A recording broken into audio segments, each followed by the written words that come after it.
नमस्कार दोस्तों, स्वागत है आप सभी का नागेश भारद्वाज के ऑफिशियल यूट्यूब चैनल पर। दोस्तों, Bihar Beltron data entry operator का एग्जाम सर पे आ चुका है।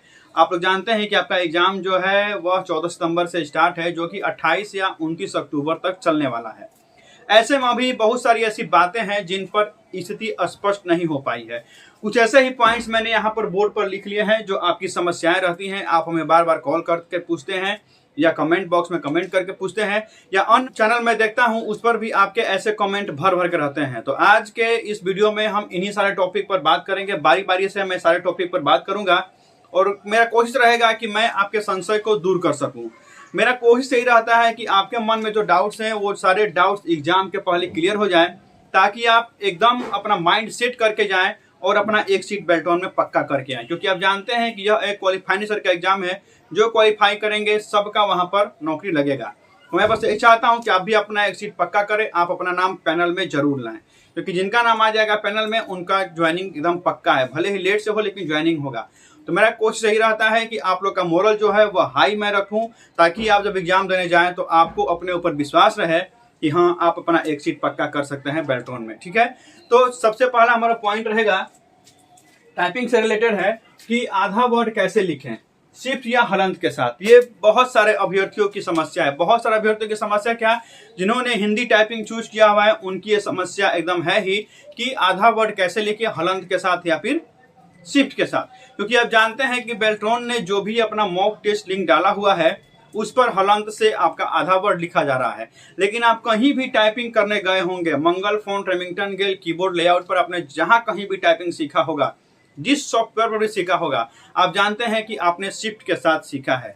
अब आपके मन में संशय है कि कहीं आप परीक्षा देने जाएं तो वहां पर हलंत के साथ टाइपिंग स्टार्ट ना हो जाए। तो एक बात बता दूं कि यह संशय का विषय है ही, और यह संशय क्लियर तब होगा जब 22 तारीख को हिंदी वालों का टाइपिंग हो जाएगा। उसके बाद जब बच्चे निकलेंगे एग्जामिनेशन हॉल में से, तब वो बताएंगे कि हलंत के साथ काम कर रहा था या फिर शिफ्ट के साथ। लेकिन एक बात मैं बता दूं, मैं भी बहुत सारे एग्जाम दिया हूं। अभी हाल ही में बिहार सिविल कोर्ट रीडर का मैंने एग्जाम दिया था। उसमें भी Mangal font, Remington Gail, keyboard layout पर ही हिंदी टाइपिंग लिया गया था। और उसमें भी जब मैं एग्जाम देने गया तो वहां पर शिफ्ट के साथ आधा वर्ड लिखा जा रहा था।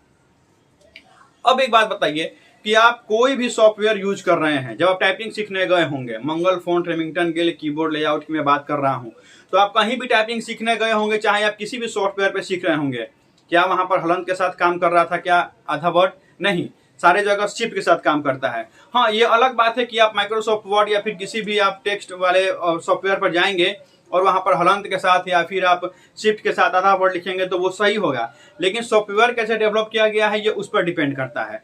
क्योंकि सभी जगह Mangal font, Remington Gail, keyboard layout पर शिफ्ट के साथ ही आधा वर्ड लिखा जाता है। तो आप जब बेल्ट्रॉन का एग्जाम देने जाइएगा तो वहां पर भी आपको शिफ्ट के साथ ही आधा वर्ड लिखना होगा, जहां तक ये मेरा कहना है। क्योंकि 2019 में भी आप देखिएगा, जब एग्जाम हुआ था डाटा एंट्री ऑपरेटर का, तो बेल्ट्रॉन ने ऐसे ही अपना एक मॉक टेस्ट लिंक डाला हुआ था, और उस मॉक टेस्ट लिंक में भी हलंत के साथ ही आधा वर्ड लिखा जा रहा था। लेकिन जब हम लोग गए एग्जाम देने तो वहां पर जब एक्चुअल हिंदी टाइपिंग चालू हुआ तो वहां पर शिफ्ट के साथ ही आधा वर्ड लिखा जा रहा था। तो ये तो एक बात क्लियर है कि यहाँ पर बेल्ट्रॉन के द्वारा बहुत बड़ा गलती किया जा रहा है। अगर यहाँ पर हलंत के साथ काम कर रहा है आधा वर्ड, और अगर एग्जामिनेशन हॉल में शिफ्ट के साथ काम करेगा, तो ये बेल्ट्रॉन का बहुत बड़ा फॉल्ट है। बेल्ट्रॉन को ऐसा नहीं करना चाहिए। बहरहाल आप वहां टाइप करके देख लेंगे, या 22 तारीख को स्थिति स्पष्ट हो जाएगी। जो भी बच्चे एग्जाम देकर निकल रहे हैं, स्पष्ट हो जाएगा कि शिफ्ट के साथ आधा वर्ड काम कर रहा है, हलंत के साथ काम कर रहा है, या फिर दोनों के साथ काम कर रहा है। तो जिन्होंने भी अपना हिंदी इंग्लिश दोनों टाइपिंग चूज किया हुआ है, उनका एग्जाम 22 के बाद ही है, 23 तारीख से स्टार्ट है। तो वैसे अभ्यर्थी के लिए बेनिफिट क्या होगा कि जो देख पाएंगे 22 तारीख को स्थिति स्पष्ट हो जाएगी कि शिफ्ट के साथ आधा वर्ड काम कर रहा है कि हलंत के साथ। ठीक है, और जिनका एग्जाम अक्टूबर में है, लास्ट अक्टूबर में, उनकी तो फिर बल्ले बल्ले है ही। वो जैसे टाइपिंग अपना देख लेंगे कैसे टाइपिंग हो रहा है, वैसे अपना टाइपिंग की तैयारी करके वो जाएंगे। ठीक है, तो अभी स्थिति स्पष्ट नहीं है, लेकिन मैं यह बता रहा हूं कि शिफ्ट के साथ ही हर जगह काम करता है आधा वर्ड, तो वहां भी शिफ्ट के साथ ही काम करना चाहिए। क्योंकि हर एग्जाम में शिफ्ट के साथ ही काम करता है। तो बेल्ट्रॉन जो एग्जाम ले रहा है, जो टीसीएस एग्जाम ले रहा है, वहां भी शिफ्ट के साथ ही आपका आधा वर्ड काम करना चाहिए। अगर आप शिफ्ट के साथ अभी तक सीखे हुए हैं तो अभी आप स्विच मत कीजिए, हलंत पर मत जाइए, वरना गड़बड़ा जाइएगा। आप शिफ्ट के साथ ही अपना और स्पीड को बढ़ाइए, वरना अपना घर के रहेंगे ना घाट के रहेंगे। शिफ्ट के साथ आपने प्रैक्टिस किया है, शिफ्ट के साथ ही अपना प्रैक्टिस करें। क्योंकि अगर हलंत के साथ भी अगर आपका मान लीजिए कि आप जाएंगे एग्जाम देने के लिए और हलंत के साथ भी अगर काम करता है आधा वर्ड, तो पूरा 300 वर्ड में आप एक बात समझ जाइए कि आपको 5 से 10 वर्ड ही आपको मिलेंगे जो कि आपका आधा होगा। उससे भी कम हो सकता है कि आपको आधा वर्ड देखने को मिले। तो दिमाग मत लगाइए, शिफ्ट के साथ प्रैक्टिस किया है, शिफ्ट के साथ ही बने रहिए, वरना आप ना घर के होंगे ना घाट के होंगे। ठीक है, बहरहाल 22 तारीख के बाद यह स्थिति स्पष्ट हो जाएगी। दूसरा हमारा क्वेश्चन है कि 10 मिनट से पहले टाइप होने पर सबमिट करें या न करें। यह भी बहुत बड़ी समस्या है आप लोगों के बीच में। आप लोगों का संशय बना हुआ है कि 10 मिनट के पहले अगर आप पूरा कंटेंट टाइप कर देते हैं तो आपको सबमिट करना है या फिर नहीं करना है। आप जानते हैं कि आपको इंग्लिश में 400 वर्ड टाइप करने को आएगा और हिंदी में 300 वर्ड। आपके पास 10 मिनट का समय रहेगा। उन बच्चों का जिनका इंग्लिश में स्पीड या हिंदी में स्पीड बहुत ज्यादा अच्छा है, वो 10 मिनट के पहले ही टाइप कर लेंगे, ये तो क्लियर बात है। अब होगा क्या कि आपको अगर सबमिट का बटन हाईलाइट होगा तो आप सबमिट कर दीजिएगा, नहीं होगा तो आप नहीं कर पाएंगे। अब एक बात समझ जाइए कि बेल्ट्रॉन ने जो अपना मॉक टेस्ट का लिंक डाला हुआ है, वहां पर मैंने कम से कम इंग्लिश का जो एक्चुअल टाइपिंग है उसको 2-3 बार मैंने टाइप करके देख लिया है। मेरा सबमिट का बटन जो है हाईलाइट नहीं हुआ, लेकिन मेरे ही वीडियो में बहुत सारे बच्चों ने ऐसा कमेंट किया कि जब वो टाइपिंग कर रहे हैं तो 10 मिनट में जब वो पूरा टाइपिंग कर ले रहे हैं तो उनका सबमिट का बटन हाईलाइट हो जा रहा है। अब ये भी एक समस्या है कि बहुत सारे सिस्टम पर सबमिट बटन हाईलाइट नहीं हो रहा है, लेकिन बहुत सारे सिस्टम पर हो जा रहा है। तो क्या कहा जाए, बहरहाल आप ये भी जानते हैं कि जो बेल्ट्रॉन ने मॉक टेस्ट लिंक डाला हुआ है, बहुत बच्चे जो वहां पर हिंदी टाइप कर रहे हैं, टाइप हो जा रहा है, लेकिन बहुत बच्चों के सिस्टम में हिंदी टाइप के बजाय इंग्लिश टाइप हो रहा है।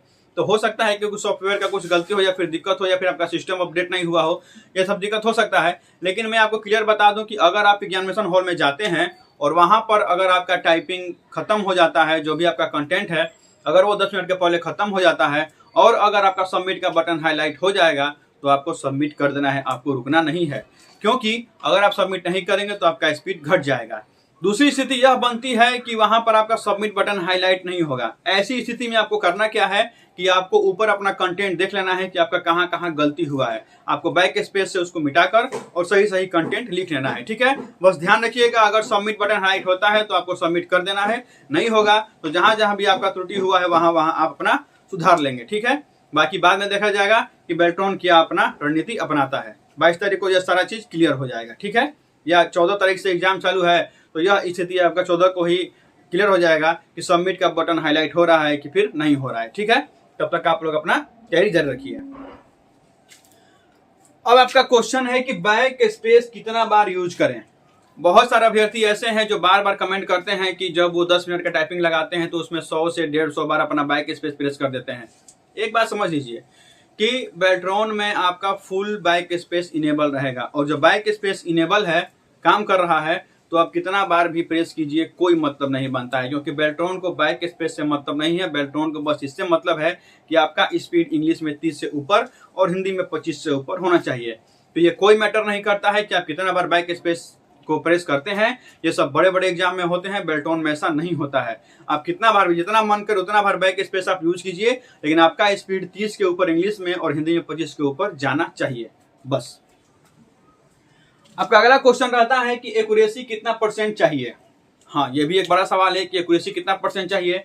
अब एक और बता दूं आपको बात कि बेल्ट्रॉन एक्यूरेसी भी नहीं देखता है। आपका एक्यूरेसी कितना भी हो, 80 का हो, 85 का हो, 75 का हो, 70 का हो, कितना भी आपका एक्यूरेसी हो, आपका स्पीड 30 के ऊपर इंग्लिश में और हिंदी में 25 के ऊपर होना चाहिए। अब ऐसा समझिए, आपका एक्यूरेसी 95% है, आपने इंग्लिश में 32 वर्ड पर मिनट से टाइपिंग कर दिया। मेरा एक्यूरेसी जो है वह मान लीजिए कि 90% है या फिर 85% है और मेरा स्पीड आता है इंग्लिश में 35 वर्ड पर मिनट। तो आपका चयन नहीं होगा, पहले मेरा चयन होगा, आपके ऊपर मेरा नाम रहेगा। क्योंकि बेल्ट्रॉन एक्यूरेसी नहीं देखता है, बेल्ट्रॉन आपका स्पीड देखेगा। अब ये भी बात है कि आपके एक्यूरेसी पर ही आपका स्पीड डिपेंड करता है। आपका एक्यूरेसी कम होगा तो आपका स्पीड भी कम होते जाएगा, आप ये जानते हैं। तो बहरहाल अगर आप एक्यूरेसी के बारे में सोच रहे हैं तो मत सोचिए, टाइप कीजिए। बिना एक्यूरेसी का ही अगर आपका स्पीड बढ़ रहा है तो आप ऐसे ही टाइप कीजिए। अगर समय बच जाएगा तो आप मिटा मिटा के अपना एडिट करके और अपना सुधार सकते हैं। ठीक है, तो बेल्ट्रॉन एक्यूरेसी नहीं देखता है, आपका स्पीड देखेगा केवल। क्लियर। आपका अगला क्वेश्चन रहता है कि दोनों टाइपिंग में पास होना पड़ेगा कि नहीं। यह बहुत बड़ा क्वेश्चन है और जेन्युइन भी है, क्योंकि आप जानते हैं कि आपने अगर दोनों टाइपिंग चूज किया हुआ है तो आपको दोनों में पास होना है कि नहीं होना है, यह आपको जानना चाहिए। सबसे ज्यादा अभ्यर्थियों ने यही दोनों टाइपिंग चूज किया हुआ है, क्योंकि आप जानते हैं कि 23 सितंबर से लगभग 28 या 29 अक्टूबर तक आपका एग्जाम चलने वाला है, जिन्होंने दोनों टाइपिंग चूज किया हुआ है। जब फॉर्म फिलअप हो रहा था उसी समय मैंने शुरुआत में ही एक वीडियो बनाया था इसी पर कि दोनों में पास होना है कि एक में पास होना है, और मैंने अपना वीडियो बनाया था बेल्टोन ऑफिस में बात करके। वहां से मुझे रिस्पांस मिला था कि नहीं, आप किसी एक में पास होंगे तो आपका पैनल बनेगा। और आप देख सकते हैं कि 2019 का जो एग्जाम हुआ था उसमें भी यही नियम लगाया गया था कि सी1 में टाइपिंग में जो लड़का पास था उसका नाम पैनल में आया था। 2021 के भी वैकेंसी में यही हुआ था कि सी1 में पास तो उनका नाम पैनल में आया था। लेकिन फिर कुछ दिन बाद मैंने यूट्यूब पर देखा कि कुछ लोग बेल्टोन ऑफिस भ्रमण किए थे, उन्होंने अपने चैनल पर डाला कि नहीं, आपको दोनों चूज किया हुआ है तो आपको दोनों में पास होना अनिवार्य है। फिर मैंने बेल्टोन ऑफिस में बात किया और वहां पर मुझे फिर से यह रिप्लाई दिया गया कि नहीं, आपको दोनों में पास होना अनिवार्य है। मैंने यह क्वेश्चन भी किया कि पिछली बार मैंने जब आपसे पूछा था तो आपने बोला था कि नहीं, आप किसी एक में पास होंगे तो आपका नाम पैनल में बनेगा, फिर अभी आप कह रहे हैं कि नहीं, दोनों में पास होना अनिवार्य है। और मैंने दोनों कन्वर्सेशन का रिकॉर्डिंग भी अपने चैनल पर चलाया हुआ है, आप सुन सकते हैं जाकर। तो बेल्टोन ऑफिस से मुझे यही रिप्लाई मिला कि हाँ, आप लोग रिकॉर्डिंग लगा देते हैं, लेकिन हमको जो ऊपर से इंस्ट्रक्शन मिलेगा वही आपसे हम कहेंगे, ये हम भी नहीं जानते हैं कि आपका दोनों में पास होना है या फिर एक में पास होना है। ये डिपेंड करेगा बेल्टोन के अधिकारियों पर कि वो दोनों में पास करने पर आपको लेंगे या फिर एक में पास करने पर लेंगे। यही मुझे वहाँ से रिप्लाई मिला, यानी कि बेल्टोन ऑफिस से भी मुझे संतोषजनक रिप्लाई नहीं मिला है कि दोनों में पास होना है या फिर एक में पास होना है। अब एक चीज समझ जाइए, अगर रिजल्ट बहुत ज्यादा आता है, बहुत बच्चे पास होते हैं, तब हो सकता है कि बेल्टोन ऐसा करे कि दोनों में पास होना अनिवार्य कर दे। लेकिन मुझे नहीं लगता है कि बहुत बच्चे पास होंगे, क्योंकि बहुत लड़कों ने तो केवल इंग्लिश चूज किया हुआ है, जिनका एग्जाम आप जानते हैं 14 सितंबर से 21 सितंबर तक है। हिंदी वालों का एग्जाम जो है वो 22 सितंबर को है, यानी केवल हिंदी चूज करने वालों की संख्या बहुत कम है, तो रिजल्ट भी बहुत कम ही आएगा। और दोनों टाइपिंग चूज करने वालों की संख्या बहुत ज्यादा है, तो उसमें से एक टाइपिंग चूज जो लड़के करेंगे या पास होंगे उनको उसमें से लेना ही पड़ेगा। हाँ, ये हो सकता है कि उसमें हिंदी वालों को ज्यादा प्रेफरेंस दिया जाए कि जिनका हिंदी टाइपिंग अच्छा है उनको रिजल्ट दिया जाए। नहीं तो अगर वो ऐसा नहीं करेंगे तो बेल्ट्रॉन में पास होने वालों की संख्या 1000 से 2000 भी नहीं पहुंच पाएगी, आप ये समझ जाइएगा।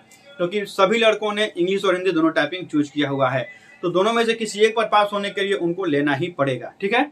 क्योंकि बहुत बच्चे ऐसे हैं जिनका या तो इंग्लिश अच्छा है तो हिंदी खराब है, हिंदी अच्छा है तो इंग्लिश खराब है। बहरहाल देखिए रिजल्ट में क्या होता है, कैसे बेल्ट्रॉन जो है वो बनाता है मेरिट अपना और कैसे लाता है, ठीक है। इसके पहले जितना वैकेंसी हुआ है उसमें तो बस यही था कि आप क्वालिफाई कीजिए, आपका नाम पैनल में आ जाएगा। अब की बार क्या होता है यह देखने वाली बात है, क्योंकि फॉर्म भी बहुत ज्यादा फिलअप हुआ है।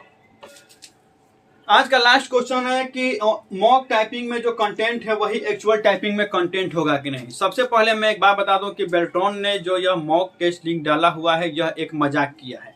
मजाक इसलिए कि जब आप देखते होंगे कि जब आप जाते हैं अपना सीबीटी देने के लिए तो वहां पर आपसे क्वेश्चन पूछा जाता है जीके जीएस का। जीके जीएस का क्वेश्चन तो आएगा नहीं, केवल आएगा कंप्यूटर का क्वेश्चन जब आप जाइएगा अपना एग्जाम देने के लिए। लेकिन बेल्ट्रॉन ने मॉक टेस्ट में क्या डाला है, जीके का क्वेश्चन डाला है। ऐसा नहीं करना चाहिए था। ऐसे होता क्या है कि बच्चों के दिमाग में दुविधा आ जाती है। दुविधा इसीलिए कि मॉक टेस्ट डाला गया है कि ऐसा ही एग्जाम में आपका पैटर्न होगा या फिर ऐसा ही क्वेश्चन आएगा। तो बच्चे बार बार पूछ रहे हैं कि वहां पर जीके जीएस क्वेश्चन दिया है, एग्जाम में ऐसा ही आएगा, कैसा आएगा। तो एकदम समझ जाइए कि आपका केवल 60 क्वेश्चन कंप्यूटर से आएगा, जीके जीएस या मैथमेटिक्स रीजनिंग से ऐसा क्वेश्चन आपका नहीं आएगा, ठीक है। तो एकदम आप भूल जाइए। बेल्ट्रॉन ने जो मॉक टेस्ट डाला है वो एकदम बकवास है। बकवास इसीलिए भी है क्योंकि वहां पर हलंत के साथ आपका आधा वर्ड काम कर रहा है, जबकि आपका शिफ्ट के साथ भी आधा वर्ड काम करता है। कहीं भी आप जाइएगा एग्जाम देने के लिए मंगल फोन टाइमिंग कीबोर्ड लेआउट पर, तो वहां पर आपका शिफ्ट के साथ ही आधा वर्ड काम करता है। तो मॉक टेस्ट के चक्कर में मत रहिए, मॉक टेस्ट एकदम बकवास है बेल्ट्रॉन का। और रहा बात की कंटेंट का, कि जो कंटेंट आपको टाइपिंग में मिल रहा है मॉक टेस्ट में बेल्ट्रॉन को ऑफिशियल वेबसाइट पे, वही आपका एग्जाम देने जाएंगे तो वही कंटेंट मिलेगा तो नहीं। जो आप मॉक टेस्ट में कंटेंट देख रहे हैं आप ऑनलाइन बेल्ट्रॉन को ऑफिशियल वेबसाइट पे, उससे अलग आपका कंटेंट रहेगा जब आप जाइएगा अपना टाइपिंग का एग्जाम देने के लिए, उससे एकदम अलग रहेगा। ये जरूरी नहीं है कि जो आपका कंटेंट आप टाइपिंग मार रहे हैं बेल्ट्रॉन वेबसाइट पे वही कंटेंट आपको वहां मिलेगा, नहीं, अलग मिलेगा, ठीक है। तो ये कुछ सारे पॉइंट्स थे जिसमें बहुत सारी संशय है आपकी, इसमें मैंने वीडियो बनाया। हो सकता है कि कुछ लोग बोले कि मैं एक ही वीडियो बार बार बनाता हूं, तो नहीं, मेरा यह कोशिश रहता है कि मैं आपके मोरल को डाउन ना होने दूं, मैं आपके मोरल को हाई रखूं, ताकि जब भी आप जाएं एग्जाम देने के लिए तो अपना एक सीट पक्का करके आए। आप यह सोचें कि आप में एबिलिटी है, आप एक अपना सीट पक्का कर सकते हैं। अभी भी आपको लगता है कि आप नहीं है बल, तो एकदम आप हैं, अभी से लग जाइए, टाइपिंग कीजिए, सीबीटी लगाइए, जितना भी आपको क्वेश्चन मिले नेट पर या फिर कहीं से मिले, आप एकदम कंप्यूटर से रिलेटेड क्वेश्चन लगाइए, आप एकदम अपना एक सीट पक्का कर पाएंगे। जो बॉर्डर लाइन पे हैं उनके पास भी अभी चांस है, आप लग जाइए, एकदम दिन रात एक कर दीजिए, अपना एक सीट पक्का कर आइए। जब आप एक सीट पक्का कर लेंगे तो आप देखिएगा आपके चेहरे पर कितनी खुशी होगी, आपके माता पिता के चेहरे पर कितनी खुशी होगी। उनकी खुशी को ध्यान में रखते हुए आपको मेहनत करना है, बाकी सब भूल जाइए। ये आने वाले 1-1.5 महीने आपके लिए बहुत बड़ा मील का पत्थर साबित होने वाला है। तो कोशिश कीजिए, कोशिश करने वालों की कभी हार नहीं होती है, ठीक है। चलिए, आपके पास और कोई डाउट हो कमेंट कीजिएगा, मिलेंगे अगले अंक में, तब तक के लिए धन्यवाद।